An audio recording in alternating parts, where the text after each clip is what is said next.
नमस्कार. आज हा व्हिडिओ बनवण्याचा मागचा उद्देश म्हणजे या देशामध्ये खरंच लोकशाही जिवंत आहे का हा प्रश्न आहे.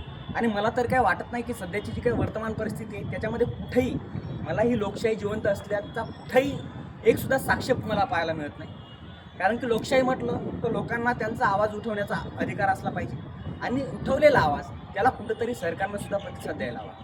या देशामध्ये आपल्या इथं मेमध्ये नीटचा पेपर लीक होतो, त्याच्या विरोधामध्ये आपल्या इथं आंदोलन होतात. 20 दिवस झाले सोनम वांगचूक हे आमरण उपोषण करतात आणि कशासाठी? त्यांची मुलं शिकायला आहेत का? नाही, गोरगरिबांची मुलं शिकायला आहेत. त्या शिक्षण व्यवस्थेमध्ये काहीतरी बदल व्हायला हवा या उद्देशानं ते कुठंतरी आवाज उचलतात. परंतु याच जनजी पिढीमध्ये काही लोक हे BJPचे एवढे अंधभक्त झाले की त्यांना ही सुद्धा गोष्ट कळत नाही की ती व्यक्ती कुठंही त्याच्या स्वार्थासाठी होत नाही. ती व्यक्ती कुठंतरी या समाजामध्ये काहीतरी चांगली गोष्ट घडावं, आपल्या समाजामध्ये शिक्षण व्यवस्था चांगली व्हावं आणि आपल्या देशामध्ये ज्यावेळेस की लोकशाही म्हणताय, लोकशाहीमध्ये कुठंतरी एक जबाबदारीची जाणीव नेत्यांना असली पाहिजे. हा उद्देश ती व्यक्ती मनात बाळगते. आणि ती व्यक्ती ज्यावेळेस की या सरकारच्या विरुद्धसुद्धा नाही, फक्त त्यांचं म्हणणं काय की तुमच्या देशामध्ये जर का लोकशाही आहे तर मग जबाबदारी घ्यायला शिका. 12 वर्षामध्ये या मोदी सरकारच्या कुठल्याही नेत्यानं कुठलीही जबाबदारी घेतली नाही. नितीन गडकरींच्या मुलांना पैसा कमवण्यासाठी ते E20 जे की देशामध्ये कार्स त्याच्यासाठी सुटेबल आहेत की नाही हा सुद्धा विचार करत नाहीत, तरी पण तो E20 आणतात. या देशामध्ये रेल्वेची अवस्था पाहायला गेलं तर रेल्वे मंत्री हा फक्त रील मंत्री होऊन बसलेला आहे. त्या देशामध्ये जर का शिक्षण व्यवस्था जे की सामान्य लोकांच्या बाबतीत पाहायला गेलं तर सामान्य लोकांचं असतं तरी काय होतं की आमच्या मुलांना आम्ही शिकू आणि आमची मुलं जर का शिकली तर आमची परिस्थिती चांगली होईल, हा सामान्यांचं काय म्हणू शकतो तर आपण थोडीशी आशा असते. परंतु या शिक्षण व्यवस्थेला सुद्धा या मोदी सरकारनं नुसता बाजार मांडून ठेवला. म्हणजे शिक्षणाच्या बाबतीत सुद्धा शिक्षणामध्ये क्वालिटी काहीच नाही, शिक्षणामध्ये जबाबदारी शिक्षण मंत्र्याची काहीच नाही.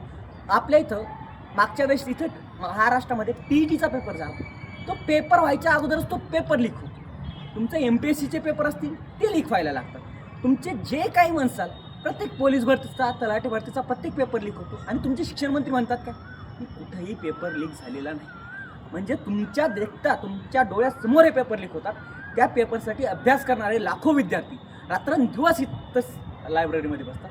अहो खरं बोलायचं झालं तर त्यांना बसल्याच्या नंतर त्यांना फाईल्स व्हायला लागतो. म्हणजे बसायचं म्हटलं म्हणजे काही विद्यार्थी हे अक्षरशः 5-5, 6-6 तास उठत नाही. त्यांची जी मेहनत आहे त्यांच्या मेहनतीची किंमत खरंच या मंत्र्यांना आहे का? नाही.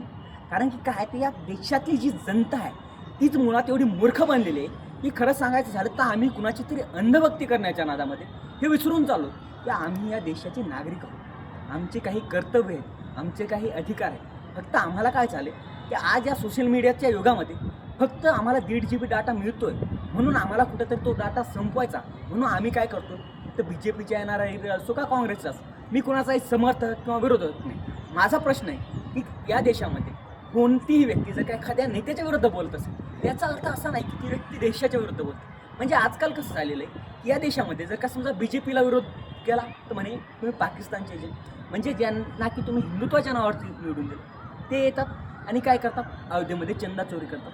म्हणजे अयोध्येमध्ये आलेला पैसा BJP चोरणार, अयोध्येमध्ये असेल किंवा जे हिंदुत्वाच्या नावावरती राजकारण करणारे हिंदूंना सुद्धा वाचू शकत नाही.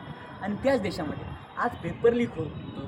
त्याच्यासाठी ज्यावेळेस सोनम वांगचूक प्रोटेस्ट करतात, 20 दिवस झाले ती व्यक्ती हे करते आणि आपल्या इथलचेच काय मूर्खा औलादी त्यांना काय म्हणतात चायनाचे एजंट. म्हणजे काही दिवसापूर्वी त्या व्यक्तीला तुम्ही नोबेलच्या दुसऱ्या लेवलचा, नोबेलच्या स्तरापेक्षा फक्त 2 म्हणू शकता तुम्ही लेवल खाली असणारा पुरस्कार तो त्यांना मिळतो.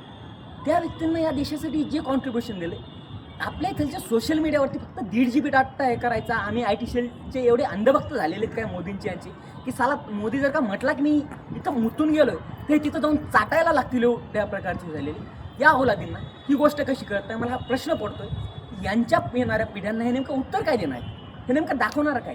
मला हा व्हिडिओ बनवायचा नव्हता, परंतु आज कुठंतरी पाणी हे डोक्याच्या वरतून गेलं. म्हणजे ती व्यक्ती 20 दिवस झाली तिथं आमरण उपोषण करते, काय खात नाही काय नाही. त्यावेळेस तुम्ही कुणीही बोलायला जात नाही, तुम्ही राजीनामा सोडून द्या. आज तुम्ही त्या व्यक्तीला डायरेक्ट उचलता आणि घेऊन जाता म्हटलं म्हणजे काय देशामध्ये लोकशाही चालू आहे का? कुठेही लोकशाही जिवंत आहे का हा प्रश्न मला वाटतं कुठंतरी आपण स्वतःला विचारला जातो. आणि जर का समजा आज आपण याच्या विरुद्ध आवाज न उचलला, तुम्हाला शब्द देतो, तुम्ही कुठंही या देशामध्ये लोकशाही आहे हा मनात असलेला भ्रम काढून टाका.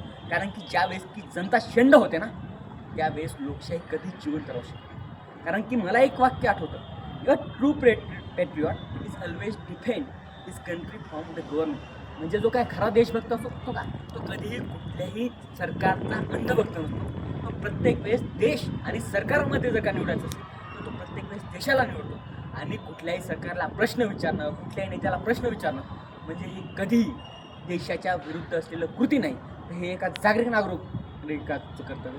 आणि मला वाटतं की तुम्ही कमीत कमी आज तरी आवाज उठवा. कारण की आज जर का तुम्ही आवाज नाही उठवला, उद्याची येणारी काय भविष्यातली पिढी आहे, ती तुम्हाला किंवा मला कधीही माफ करणार नाही. एवढं बोलतो आणि फक्त एवढं म्हणतो, या सरकारची जी काही हुकुमशाही चालवलेली त्याच्यामागं कुठंतरी आपण सगळेच जबाबदार आहोत. आपण आपल्या फक्त स्वार्थासाठी कुठेही आपण आवाज उचलायला तयार नाही.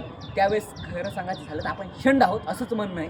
आणि त्याच्यामुळे स्वतः आम्ही खूप मर्द आहोत असा बाणात बाळगू नका. एवढंच बोलतो. धन्यवाद.